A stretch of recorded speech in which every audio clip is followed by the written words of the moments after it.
días para todos. Vamos a ponernos de pie en esta hora para poder aprender lo que Dios tiene para nosotros. ¿Alguien dice amén, hermanos? Segundo libro de Crónicas. Segundo libro de Crónicas, capítulo 36. Segundo libro de Crónicas, capítulo 36.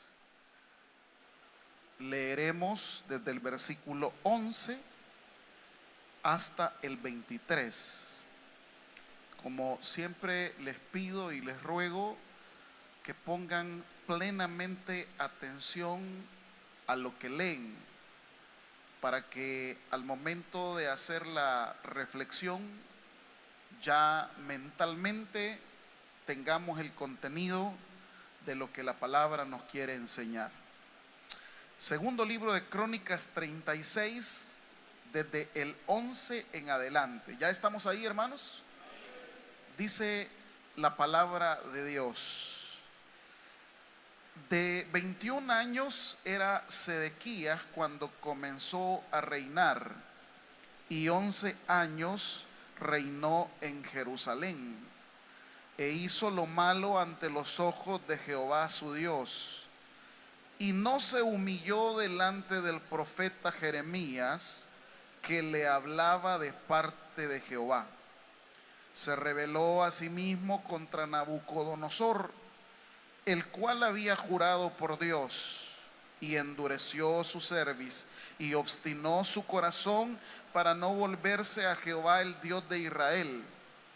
También todos los principales sacerdotes y el pueblo aumentaron la iniquidad, siguiendo todas las abominaciones de las naciones y contaminando la casa de Jehová, la cual él había santificado en Jerusalén. Y Jehová, el Dios de sus padres, envió constantemente palabra a ellos por medio de sus mensajeros, porque él tenía misericordia de su pueblo y de su habitación. Mas ellos hacían escarnio de los mensajeros de Dios y menospreciaban sus palabras, burlándose de sus profetas, hasta que subió la ira de Jehová contra su pueblo y no hubo ya remedio. Por lo cual trajo contra ellos al rey de los caldeos, que mató a espada a sus jóvenes en la casa de su santuario, sin perdonar joven ni doncella, anciano ni decrépito, todos los entregó en sus manos. Asimismo, los utensilios de la casa de Dios, grandes y chicos, los tesoros de la casa de Jehová y los tesoros de la casa del rey y de sus príncipes, todo lo llevó a Babilonia, y quemaron la casa de Dios, y rompieron el muro de Jerusalén, y consumieron a fuego todos sus palacios, y destruyeron todos sus objetos deseables. Los que escaparon de la espada fueron llevados cautivos a Babilonia, y fueron siervos de él y de sus hijos, hasta que vino el reino de los persas, para que se cumpliese la palabra de Jehová por boca de Jeremías, hasta que la tierra hubo gozado de reposo. Por todo el tiempo de su asolamiento reposó, hasta que los 70 años fueron cumplidos.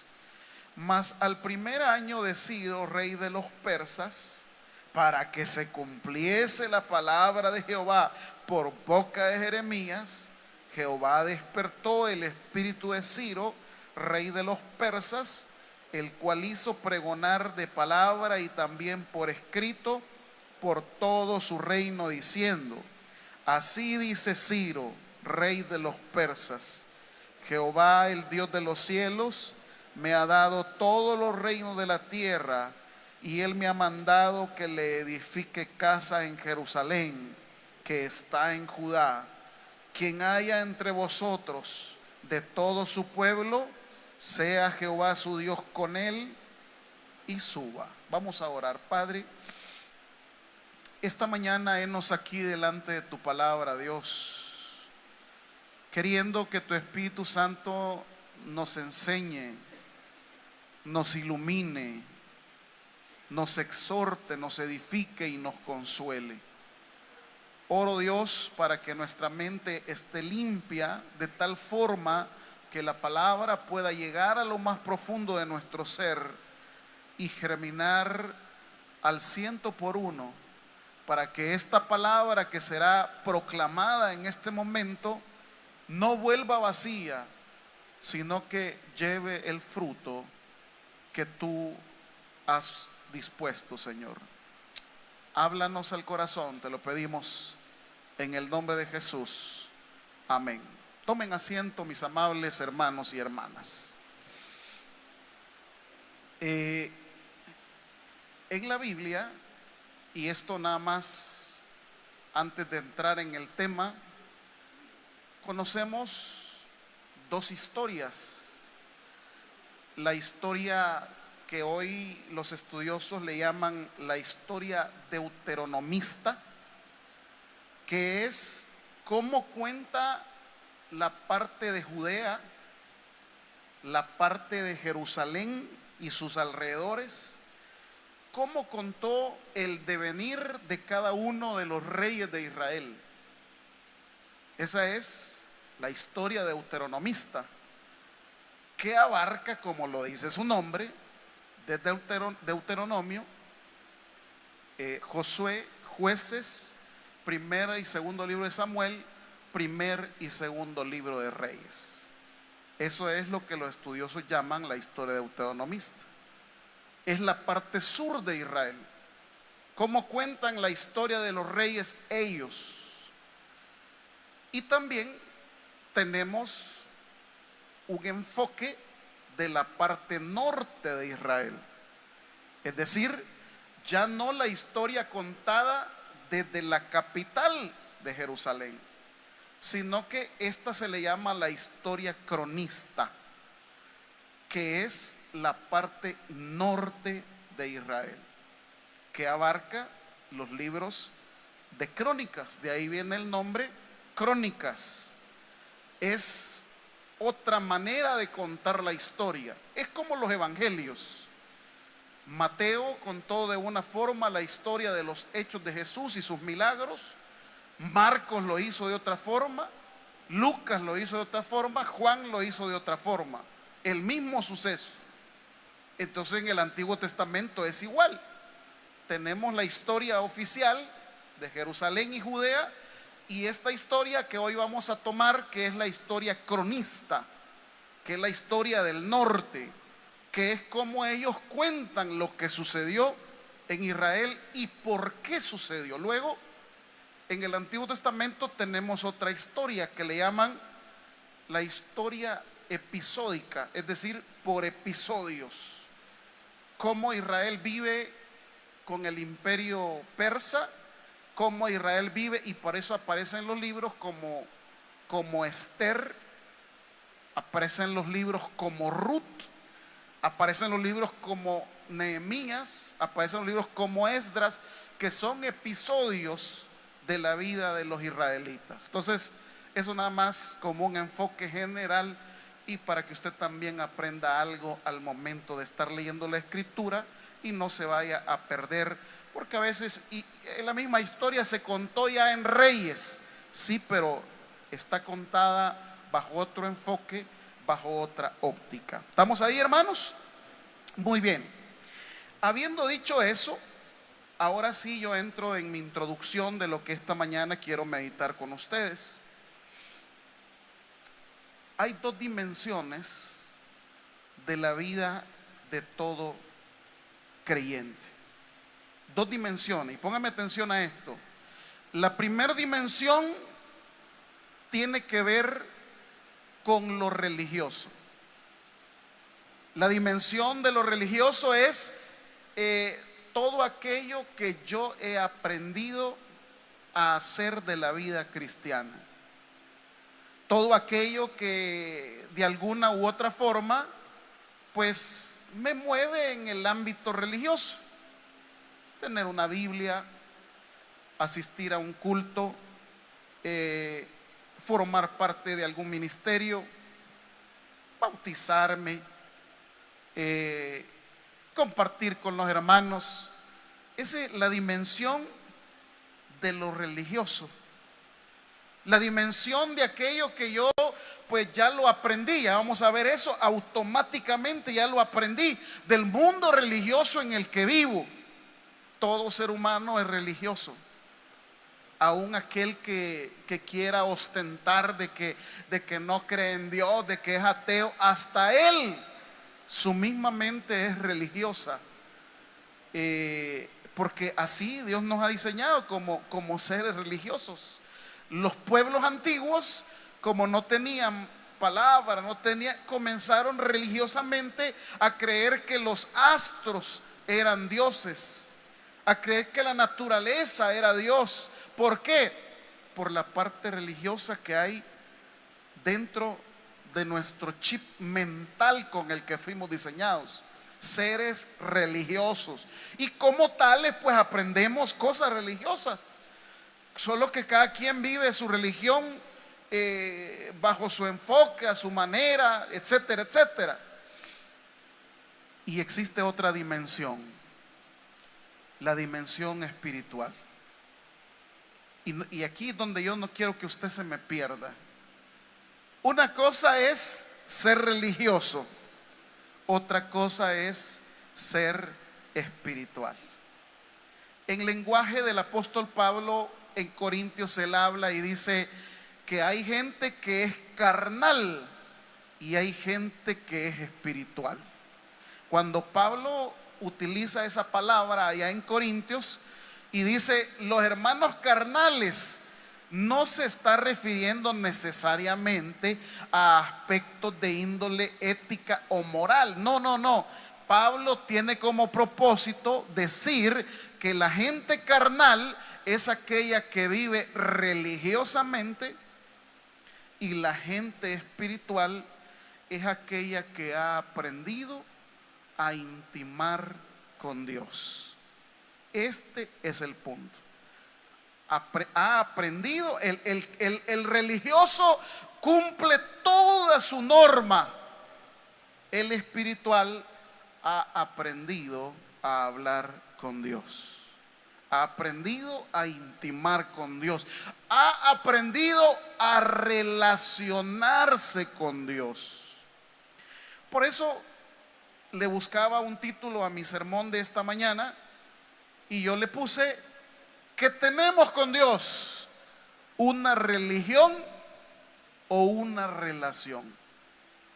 Y esa respuesta no se contesta con palabras, esa respuesta se contesta con acciones, se contesta con determinaciones, se contesta con decisiones de mi propia vida. ¿Estamos hasta ahí, hermanos? Por lo tanto, esta mañana, como propósito, yo pretendo que todos los que aquí estamos podamos hacer una reflexión, por supuesto a partir de la Biblia, para darnos cuenta si yo tengo hoy por hoy una relación con Dios o simplemente tengo un acto religioso, o simplemente cumplo nada más una costumbre.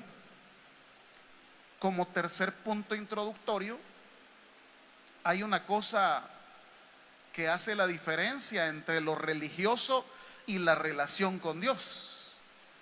Esa diferencia es la palabra que Dios manda y que ya también lo vamos a estudiar. En el texto que hemos leído, quiero que lean al final del 12 y ya lo vamos a desarrollar. Solamente quiero hacer énfasis en las veces que aparece esta frase, que dice al final del 12, después de Jeremías, coma, y después dice que le hablaba de parte de Jehová. ¿Están hasta ahí, hermanos? Versículo 21. ¿Qué dice el 21? Para que se cumpliese la palabra de Jehová Versículo 22. ¿Qué dice? Mas al primer año rey de Ciro, rey de los persas, una vez más, ¿qué dice? Para que se cumpliese, ¿qué cosa? La palabra de Jehová. Entonces tenemos que lo que determina que alguien sea una persona religiosa a que tenga una relación con Dios, ¿qué es? ¿Qué es? No les oigo, hermanos. ¿Qué es? La palabra de Dios. Esa es la diferencia entre ser un religioso y tener una relación con Dios. Porque el que tiene una relación con Dios ha aprendido ¿a qué? Pero no solamente a escuchar, sino que a obedecer. Religioso ni siquiera escucha, y si no escucha, mucho menos obedece. ¿Están aquí conmigo, hermanos? Entonces, por eso esta mañana vamos a través del texto, a darnos cuenta si yo soy realmente un religioso más.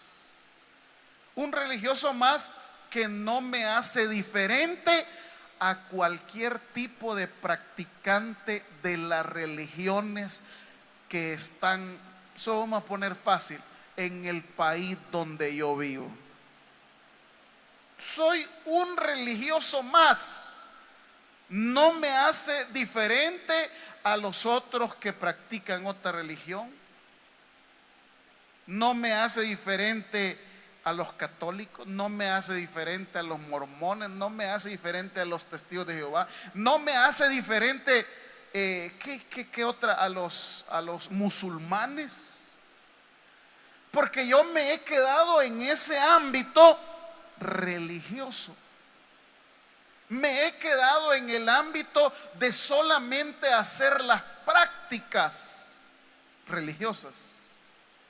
Pero todavía no he entrado a tener una relación con Dios. Es lo que le pasa al hermano Job. Una de las características de Job es que el primer capítulo habla de Job como un hombre que cumple a cabalidad todas las normas religiosas.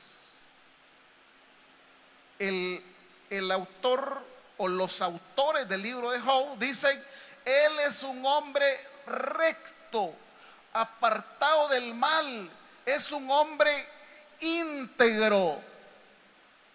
¿Y qué tienen ellos para poder decir que él es todo eso?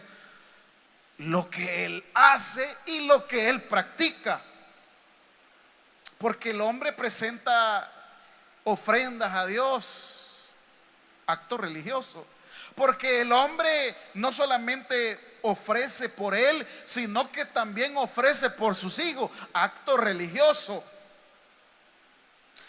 Es el mismo Job, fíjese bien, es el mismo Job con sus mismas palabras que él expresa en los últimos capítulos: de oídas te había oído, religioso.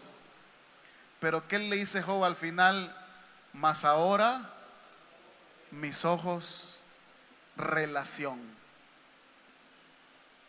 Ese es el peligro, en que tengamos una vida cristiana en donde solo tiene que ver lo religioso, en donde solo tiene que ver el uniforme, en donde solo tiene que ver el acto de venir al culto, el acto de cantar, el acto de oír, de oír a los hermanos, de platicar de esto, acto religioso, el acto de servir religioso.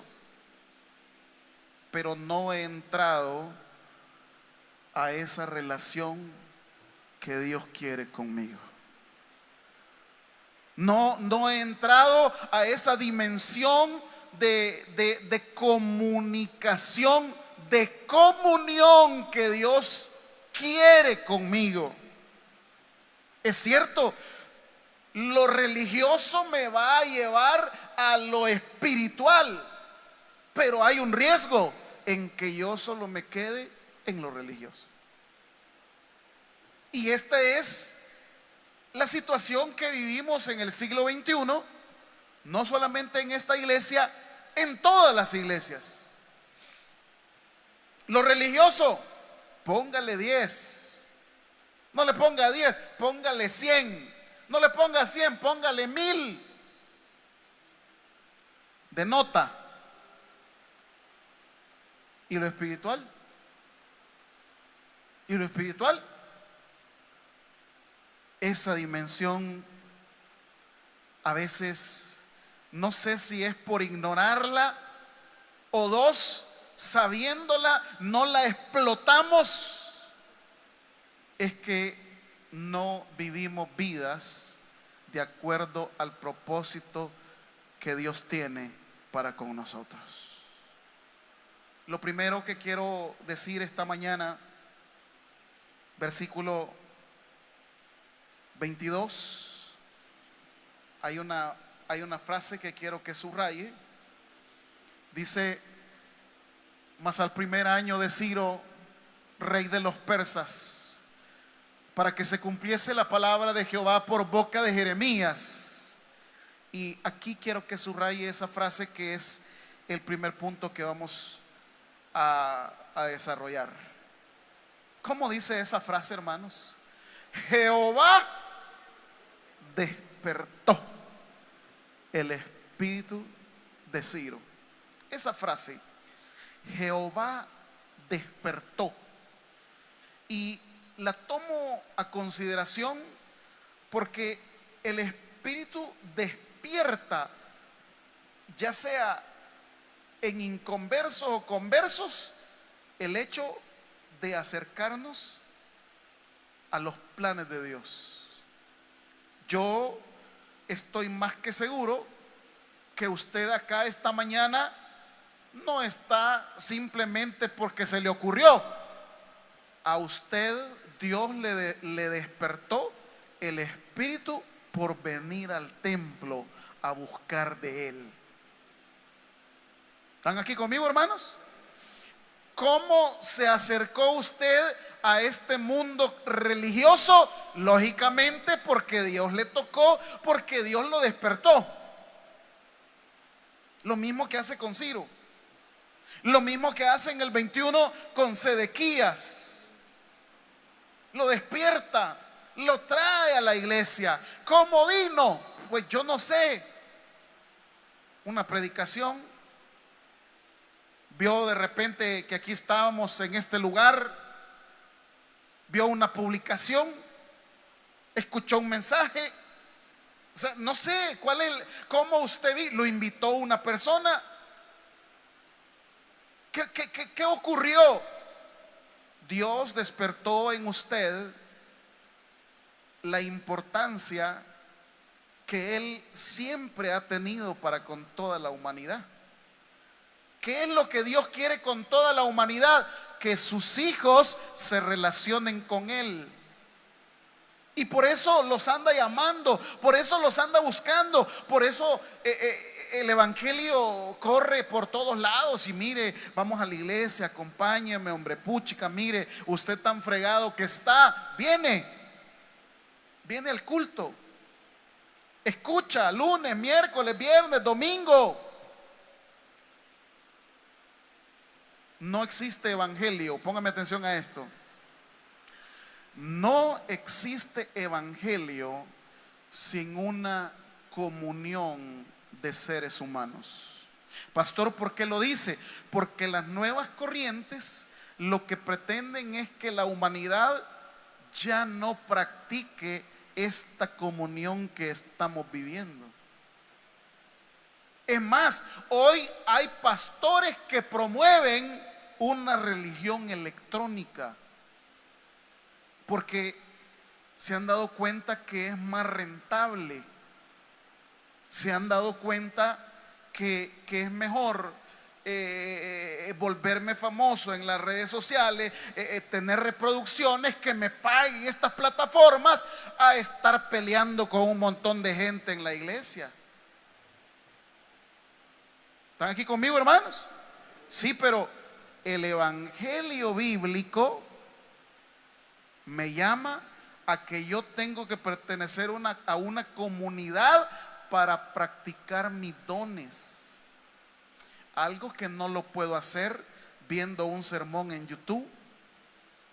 Algo que no lo puedo hacer viendo un sermón en redes sociales. Algo que no lo puedo hacer alimentándose con pequeños cortos videos que sí, pues tienen palabra, tienen edificación. Sí, pero el evangelio se vive no como nosotros querramos, se vive como Dios manda. Y si ahí dice que no dejemos de congregarnos como algunos tienen por costumbre, si ahí dice que presentemos nuestros cuerpos en sacrificio vivo, santo y agradable al Señor, que es vuestro culto racional, ¿qué tengo que hacer? Insertarme a lo que Dios quiere. Eso por un lado. Dios despierta ese anhelo por buscar de Él. En segundo lugar, la gente también viene a la iglesia porque está agradecida con Dios. Porque, por ejemplo, Dios ha sido tan bueno con alguien, ¿verdad? Dios ha sido tan maravilloso. Un hermano decía hace muchos años: no, pastor, mire, es que yo cómo va a creer que voy a dejar de servir y cómo voy a dejar de congregarme si yo vivo agradecido con Dios. Claro, eso solo le duró 7, 8 años. Hoy ya no está. Y no lo juzgo, él sabrá las razones por qué. Pero ¿será que acaso se le acabó el agradecimiento a Dios? ¿Será que acaso se olvidó de todo lo que Dios ha sido con él? Hay mucha gente que esta mañana está aquí porque Dios les sanó de alguna enfermedad incurable, por ejemplo. Es decir, Dios les ha dado una nueva oportunidad de vida. Y por lo tanto, si tiene una nueva oportunidad, ¿qué mejor que todo lo que me queda de vida honrar y bendecir su santo nombre? ¿Qué mejor que eso? Entonces, la gente viene porque Dios despierta ese anhelo, porque Dios despierta ese deseo, o porque también yo estoy agradecido. Yo visitaba a un hermano hace unos años y me invitó a su casa allá en Estados Unidos. Un hermano que no le falta nada ni aquí en El Salvador ni allá en Estados Unidos. Y entonces me dice: mire, pastor, entonces lo voy a ir a traer. Me fue a traer a donde yo estaba alojado, que fui a hacer una boda. Y me dice: ¿y cuánto tiempo tiene? No, lo que usted me diga. Lo que quiero decir, amados, es que pues él no tiene necesidad, por ejemplo, de decir: puchica, estoy enfermo, necesito un milagro. No, vive bien. Pero me decía: y recuérdeme, dice, el domingo vamos a ir a la iglesia. Entonces uno se extraña porque una persona tan próspera, lo primero que piensa es: voy a ir a la playa, voy a ir al centro comercial, voy a ir a lo otro. Y dice: voy a ir a la iglesia. Vamos a ir a la iglesia. Y tuve el privilegio de conocer al pastor de él allá en Estados Unidos. Yo era el pastor de él acá en El Salvador. Y me dice: predíqueme. Y prediqué, bendito el Señor, no solamente esa vez, sino que estuve predicando. Eso fue hace como 2 años o 3 años que fui a hacer esa boda allá. Pero el punto, ¿cuál es el que quiero destacar? Que hablando con el hermano me dice: yo cómo no me voy a congregarme si todo lo que soy y todo lo que tengo se lo debo a Dios. ¿Cómo, me dice?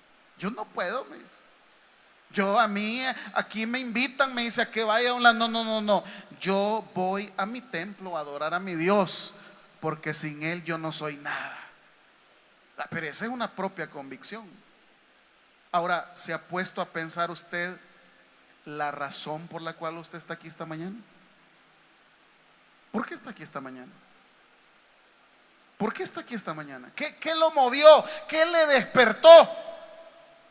Ahora bien, una cosa es que usted esté aquí por el acto religioso, y otra cosa muy diferente es que usted esta mañana pueda aprender a relacionarse con Dios. Quizás para poder comprender esto mejor, vaya a Lucas capítulo 1.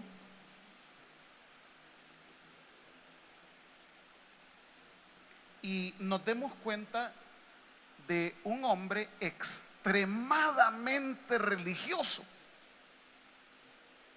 de un hombre que formaba parte del clan sacerdotal, no solamente él, su mujer también. Y aparte de eso, no tengo el espacio, pero su clase sacerdotal era de las de mayor privilegio que había. Estoy hablando de Zacarías. ¿Y qué quiero ejemplificar con esto? Quiero explicarle que el aspecto religioso no lo es todo. Forma parte del plan de Dios, pero no lo es todo. ¿Qué es lo que importa para Dios? ¿La religión, o lo religioso, o la relación con Él? La relación con Él. Ya tienen ahí conmigo Lucas 1:5. Dice: hubo en los días de Herodes, rey de Judea, y aquí comienza ya el currículum del susodicho que vamos a meditar. ¿Qué había en Judea? Un sacerdote, un hombre que conoce la Torá, un hombre instruido, un hombre culto en las cosas de Dios, un hombre versado en la palabra. Sacerdote, religioso, su vestimenta, todo lo que tiene que ver con lo que él hace, con lo que realiza, religioso. Dice de la clase de Abías. Su mujer era de las hijas de Aarón y se llamaba Elizabeth. Otro apartado: toda su genealogía provenía del clan sacerdotal. No solamente él, también su mujer era de las hijas de Aarón y se llamaba Elizabeth. Todo religiosamente. Ya Lucas está presentando la dimensión religiosa de Zacarías. Él, su mujer, venían de la clase sacerdotal. 6, otro elemento religioso: ambos eran justos delante de Dios y andaban irreprensibles en todos los mandamientos y ordenanzas del Señor. Todo bien religioso. Cumplen los mandamientos, saben la Torá, conocen de memoria todas las prácticas. La Mishnah, que es la meditación de todas las enseñanzas de la Torá, se lo pueden.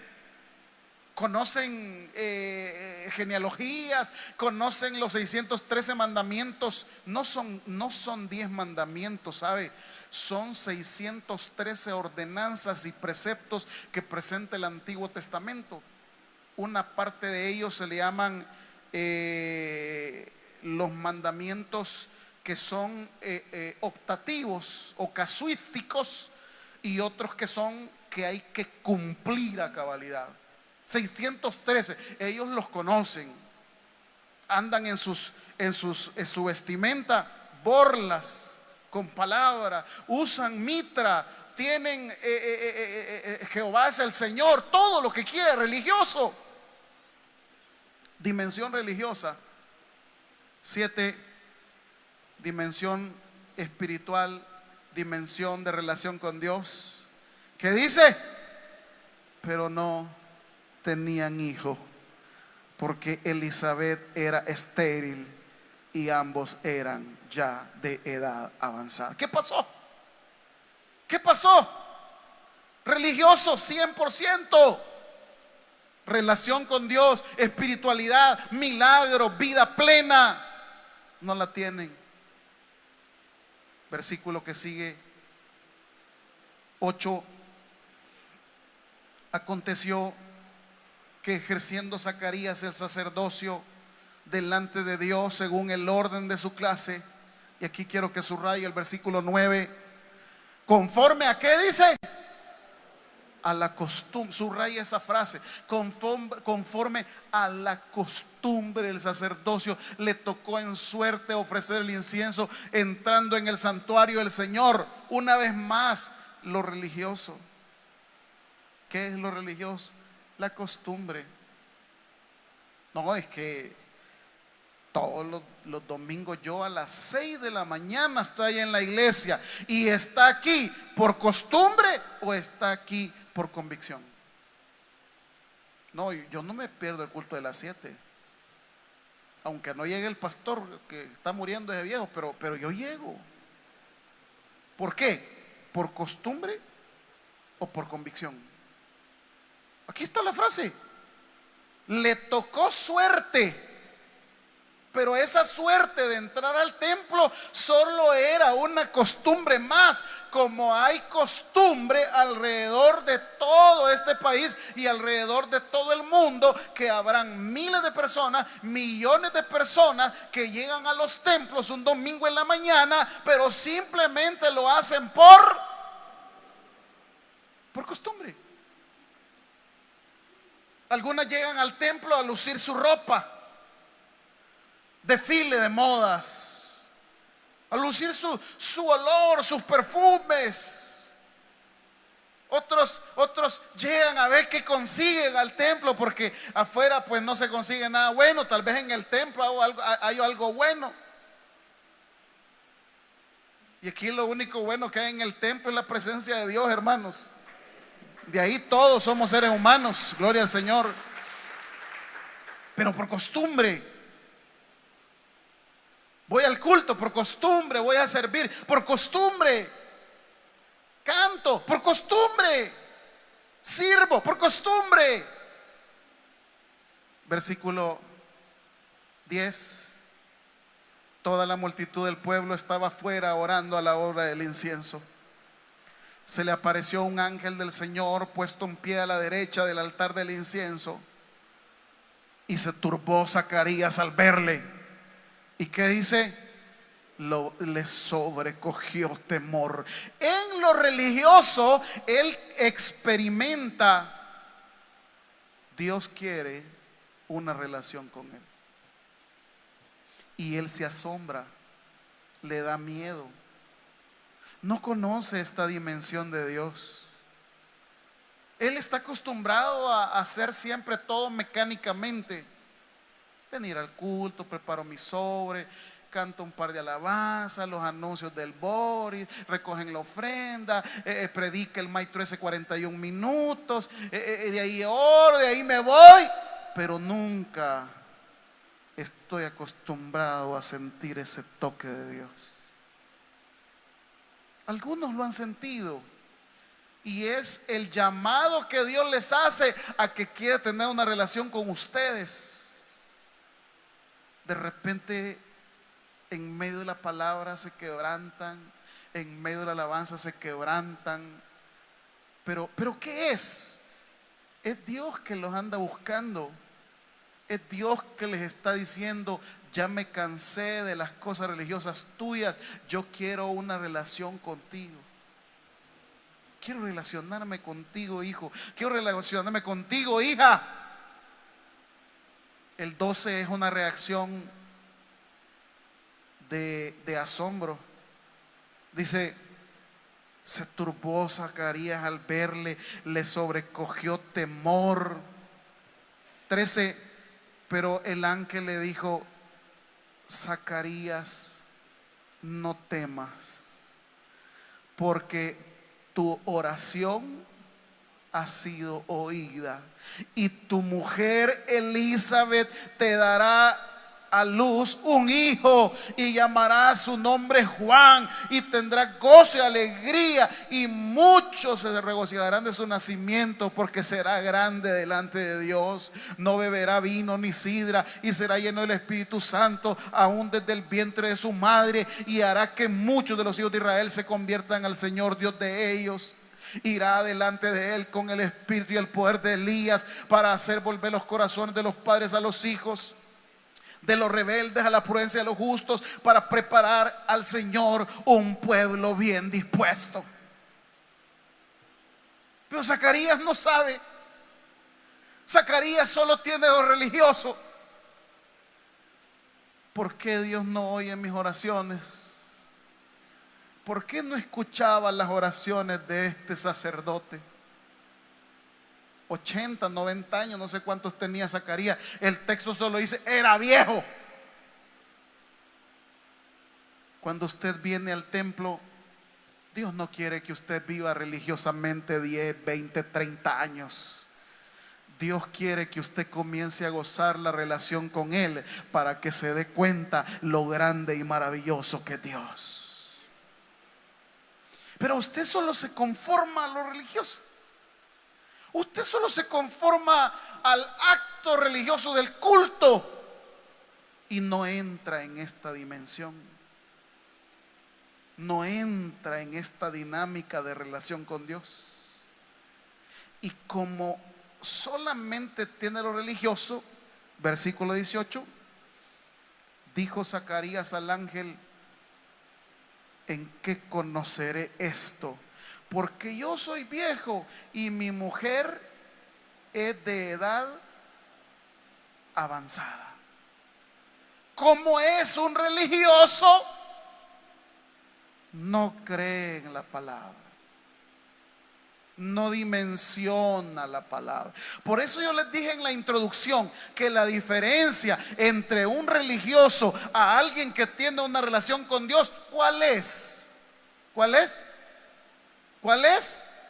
La palabra. Oye miles de sermones, pero como solo religioso, no cree.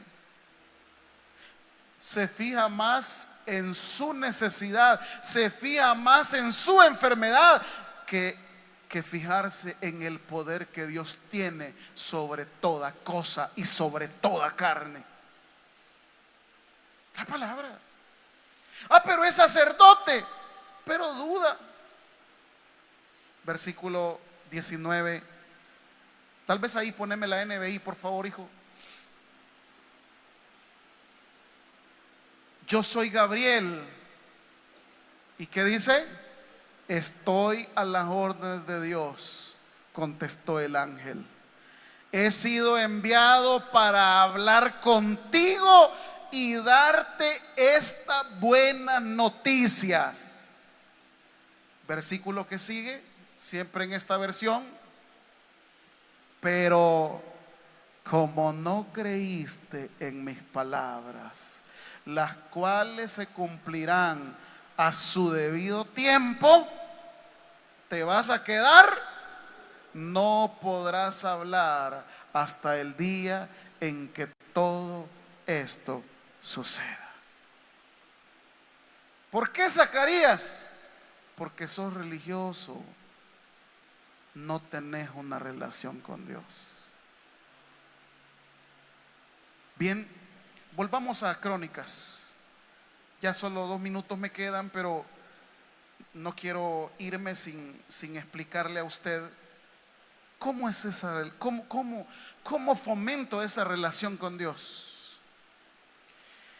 Ya dijimos que la diferencia entre un religioso a alguien que tiene una relación con Dios, ¿qué es? ¿Qué es? La palabra. Pero aquí viene otro problema. La palabra tiene 2 dimensiones. Una dimensión divina y una dimensión humana. Yo quiero una relación con Dios, entonces yo tengo que procurar la palabra. Pero el problema es que esa palabra tiene la cara divina, que es de donde sale esa palabra, que es de donde nace esa palabra, que es la firmeza de esa palabra que viene de Dios, pero tiene una dimensión humana, que Dios la manda por medio de sus siervos, por medio de sus profetas. Y eso es lo que la gente no traga, no le gusta, critica, y lo vamos a ver aquí en el texto. Miren cómo le llegó la palabra a Sedequías, y ponga atención a esa frase. De 21 años era Sedequías cuando comenzó a reinar, y 11 años reinó en Jerusalén. E hizo lo malo ante los ojos de Jehová su Dios. Y aquí viene la frase. ¿Y qué dice? No se humilló delante del profeta Jeremías, que le hablaba de parte de Dios. Porque en la dimensión humana de la palabra estamos los hombres, estamos los siervos. Y la gente, ¿qué hace? Lo que hace Sedequías. ¿Qué me va a decir a mí ese desgraciado pecador? ¿Qué me va a decir a mí ese pastor sinvergüenza? Pero es que la palabra no tiene como fortaleza lo humano del mensajero. La palabra tiene como firmeza de dónde sale, que es de la boca de Dios. Sedequías ignora. Sedequías, como muchos cristianos, dicen: no, hombre, que hubiera la iglesia. No, hombre, ¿cómo va a creer que me va a decir algo a mí ese hombre? No se humilló delante del profeta, porque claro, los siervos, los profetas, y si quiere anote, por favor anote, no existe ningún siervo ni profeta que no tenga una debilidad o un pecado o muchos pecados. Subrayelo, anótelo, póngalo en un marcador verde. Si no, quítese un pelo, échale saliva y anótelo ahí. O muerde, saque sangre y anote: no existe ningún siervo, ningún profeta, ningún pastor que no tenga pecado ni defecto. Es más, los que a veces se la pican de santos son los más perversos. ¿Me oyó? Desde toda óptica que usted lo quiera ver, desde lo religioso, desde lo psicológico, desde lo antropológico. Porque es así. ¿Por qué, pastor? Porque Dios no quiere que la gente ponga su mirada en hombres, quiere que pongan su mirada en Dios. Pero, gloria al Señor, pero nos usa a los hombres para que proclamemos su palabra, aún con los 1000 defectos, aún con los 1000 pecados. Por eso aquí la frase es: no se humilló delante del profeta Jeremías, que le hablaba de parte de Jehová. ¿Por qué, pastor? Porque Jeremías no tenía las cualidades. Según los biblistas, Jeremías era, bueno, se le conoce como el profeta llorón. Para todo lloraba Jeremías. Para todo. Perdone la frase que voy a usar, era medio maricón el bobo. Es que sí es, o sea, y Jeremías es el único profeta que en la Biblia podemos sacar un currículum como tal: sus padres, su lugar de habitación, su perfil psicológico. Pero Jeremías era así. Desde su llamado, va, mira, Jeremías, anda tal cosa. Es que yo soy niño. Entonces, claro, viene Sedequías, y cómo va a poner su mirada en Jeremías, pues. Diferente era Isaías, va.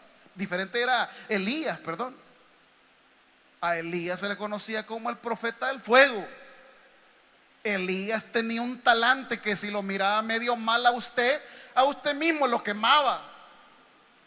Pero Jeremías así tranquilón, va. Medio un problema, a chillar se ponía.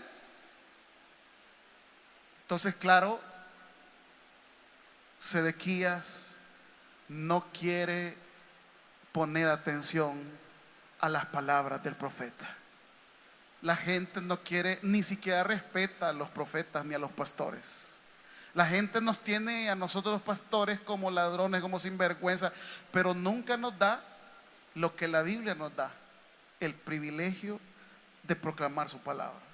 Y porque el tiempo se me ha ido, no me queda espacio, pero la ironía del pasaje es la siguiente. Miren, por un lado, el rey Sedequías ignora la palabra, el rey que conoce la tradición israelita, el rey que conoce el pueblo israelita.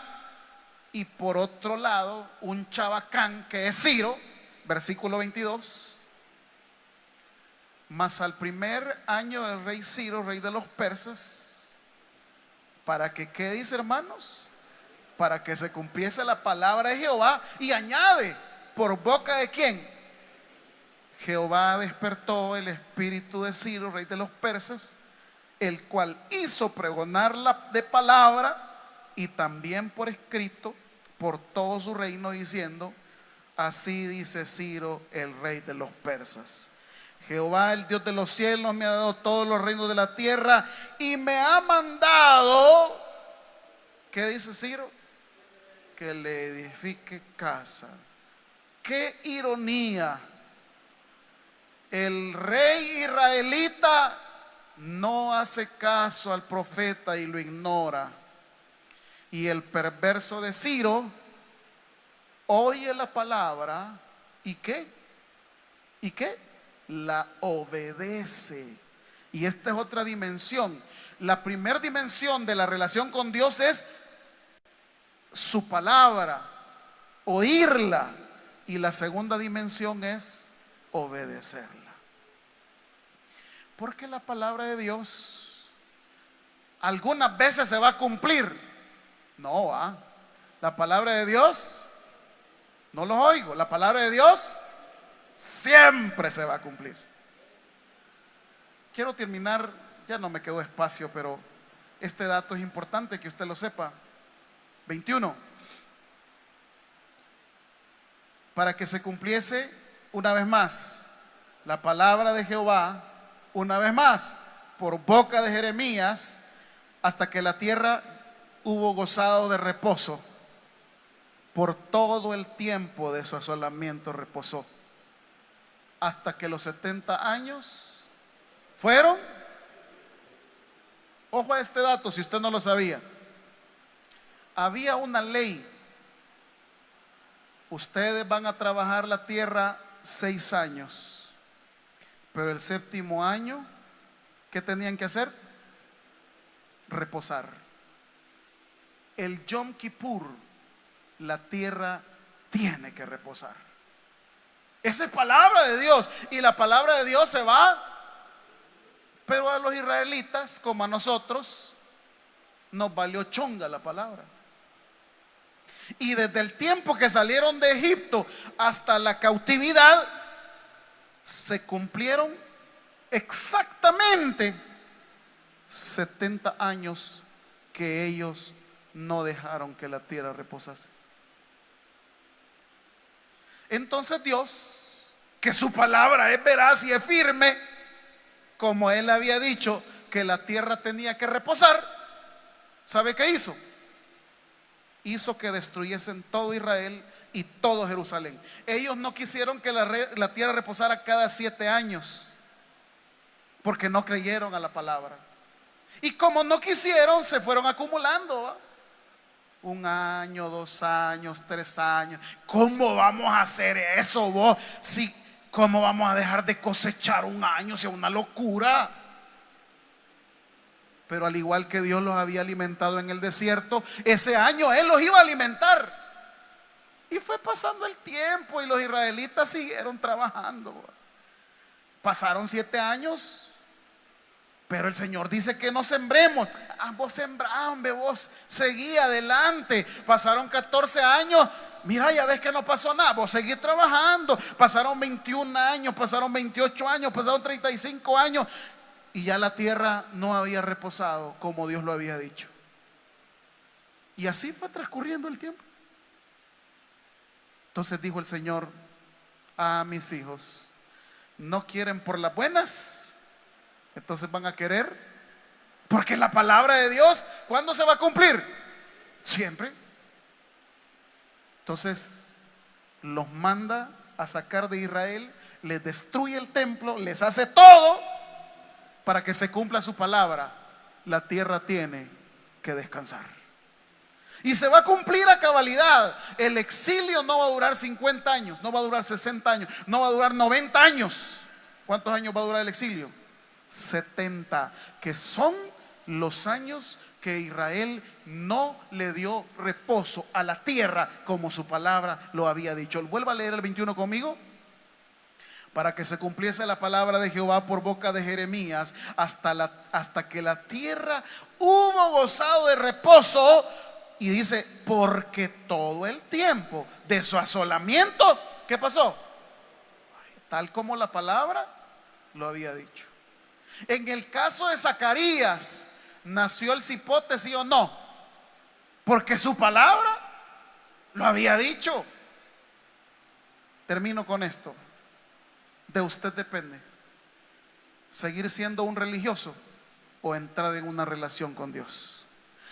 Lo religioso se va a acostumbrar, va a venir a los cultos, va a servir, relación con Dios, sus oraciones van a ser contestadas, va a ver que la palabra de Dios se cumple en su vida, pero eso no depende de Dios, depende de la obediencia que usted le ponga a la bendita palabra de Dios. El que tenga oídos para oír, que oiga.